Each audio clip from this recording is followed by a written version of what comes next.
Hello दोस्तों, आप सभी लोगों का हमारे चैनल पर स्वागत है। आज मैं आप लोगों के लिए एशियन मिथिक के लेटेस्ट एपिसोड को लेकर आ गया हूं। मुझे उम्मीद है कि आप लोगों को यह एपिसोड पसंद आएगा, तो प्लीज आप लोग वीडियो को लाइक कर दीजिएगा। तो चलिए आप लोगों का बिना कोई टाइम जाए के चलते हैं इस एपिसोड की तरफ। इस एपिसोड की शुरुआत में हम लोगों को ताइरिस और उसके भाई को दिखाया जाता है, जहाँ पर ताइरिस का भाई उसे अपने कंधों के ऊपर उठाकर ला रहा होता है और वो बोलता है तुम तो पैदल चलकर भी आ सकते थे, लेकिन ताइरिस बोलता है तुम यहाँ पर पावरफुल हो और मैं यहाँ पर थोड़ा सा कमजोर, इसलिए तुम्हें मुझे उठाना ही होगा। लेकिन तुम अभी रुक जाओ, हम लोग जहाँ पर जा रहे थे वो जगह आ गया है और तुम्हें जो चाहिए वो उस माउंटेन के अंदर में है। इस बात को सुनने के बाद ताइरिस का बड़ा भाई अपने एनर्जी से इस माउंटेन के ऊपर हमला कर देता है, जिसकी वजह से इस माउंटेन का सील यहाँ पर एक्टिवेट हो जाता है और एक दरवाजा यहाँ पर अपेयर हो जाता है। इस चीज को देखकर ताइरिस का बड़ा भाई इस दरवाजे के अंदर में जाने लगता है, लेकिन तभी ताइरिस बोलता है रुक जाओ। लेकिन तब तक ताइरिस के बड़े भाई ने इस गेट को हाथ लगा दिया था, जिसकी वजह से यहाँ पर एक ट्रैप एक्टिवेट हो जाता है और बहुत सारे एरो ताइरिस के बड़े भाई के ऊपर हमले करने के लिए जाने लगता है। लेकिन तभी अचानक से ये सभी एरो रुक जाता है। इस चीज को देखने के बाद ताइरिस का बड़ा भाई बोलता है आखिरकार ये एरो यहाँ पर रुक कैसे गया? क्या यहाँ पर ताइरिस तुम्हारी स्पिरिचुअल पावर रिकवर हो गई है? जिस पर ताइरिस बोलता है नहीं नहीं, मैं इस माउंटेन का रियल ओनर हूँ, इसीलिए ये माउंटेन मेरे ऊपर हमला नहीं कर रहा है। इस बात को सुनने के बाद ताइरिस का बड़ा भाई बोलता है तो तुम ये बात मुझे पहले नहीं बता सकते थे?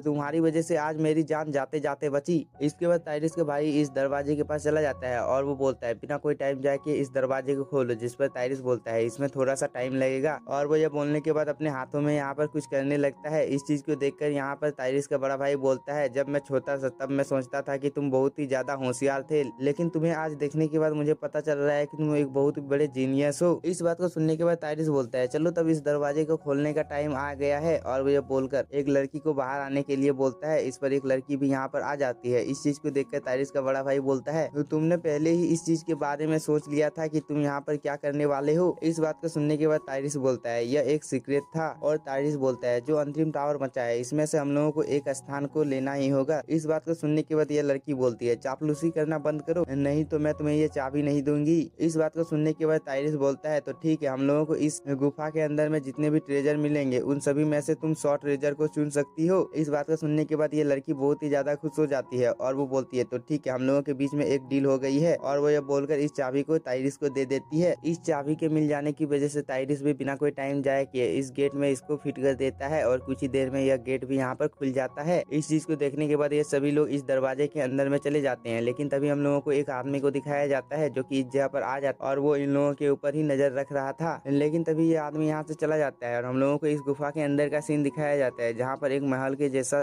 कमरा होता है जो कि दिखने में बहुत ही ज्यादा खूबसूरत होता है और उसमें यहाँ पर बहुत ही ज्यादा खजाना रखा हुआ होता है, जो कि आप लोग स्क्रीन में साफ साफ देख ही सकते हो। इस चीज को देखने के बाद यह लड़की बोलती है ताइरिस तुमने मुझे यहाँ पर बेवकूफ बनाया है, इसलिए मैं 100 टुकड़े में नहीं मानने वाली हूँ और मैं तुमसे 1000 टुकड़े लूंगी। इस पर ताइरिस भी यहाँ पर हाँ बोल देता है। इस चीज को सुनने के बाद यह लड़की बहुत ही ज्यादा खुश हो जाती है और वो ताइरिस का शुक्रिया अदा करने लगती है। इस चीज को ताइरिस का बड़ा भाई भी देख रहा होता है और वो बोलता है ये लोग तो यहाँ पर पैसे के लिए कुछ भी कर सकते हैं। इस बात को यहाँ पर ये लड़की भी सुन लेती है और वो ताइरिस के बड़े भाई को बोलती है तुम्हें क्या पता है कि ताई परिवार का पैसा एक बार मुझे मिल गया तो मैं कितनी ज्यादा अमीर बन जाऊंगी। ये लोग यहाँ पर ये सब बातें कर ही रहे होते हैं, लेकिन तभी ताइरिस बोलता है हम लोगों को सबसे पहले यहाँ पर एक ट्रैप को डिस्ट्रॉय करना होगा, तभी हम लोग इस खजाने को हासिल कर पाएंगे, इसलिए तुम लोग थोड़ा पीछे हट जाओ। और वो ये बोलने के बाद एक छोटा सा हमला इस खजाने के ऊपर कर देता है, जिसकी वजह से यहाँ पर एक बहुत ही ज्यादा पावरफुल ट्रैप एक्टिवेट हो जाता है। इस चीज को देखने के बाद ये लोग बात करने लगते हैं कि अगर हम लोग उसके अंदर में चले गए होते तो हम लोगों को बहुत ही ज्यादा पेन का सामना करना पड़ता और इसकी वजह से हम लोगों के सभी मेरेडियन भी डिस्ट्रॉय हो जाते, जिसकी वजह से हम लोग कल्टीवेशन कभी भी नहीं कर पाते। और ताइरिस का बड़ा भाई यहीं पर ही नहीं रुकता है और वो बोलता है स्पिरिचुअल वर्ल्ड में पूरे टॉप 10 फॉर्मेशन में से यह फॉर्मेशन सबसे ज्यादा किलिंग फॉर्मेशन में से एक है, जो कि डिमोनिक पावर को यहाँ पर रखता है। इस बात को सुनने के बाद ताइरिस बोलता है ये तो 8 लेवल का फॉर्मेशन है, इसे तोड़ना तो बहुत ही ज्यादा मुश्किल होने वाला है और अगर मैंने यहाँ पर इस फॉर्मेशन को डिस्ट्रॉय करने में थोड़ी सी भी गलती की तो इसकी वजह से मेरी सोल यहाँ पर डिस्ट्रॉय हो जाएगी और मैं इस चीज में श्योर नहीं हूँ कि मैं इस फॉर्मेशन को डिस्ट्रॉय कर पाऊंगा या नहीं। इस बात को सुनने के बाद ताइरिस का बड़ा भाई बोलता है तो ठीक है, मैं इस फॉर्मेशन को यहाँ पर डिस्ट्रॉय करूंगा इस बात को सुनने के बाद ताइरिस बोलता है तुम ये कैसे करोगे, जिस पर ताइरिस का बड़ा भाई बोलता है तुमने टैक्सिया के कारण बहुत सारे पेन को सहा है, इसलिए इस काम को मुझे करने दो।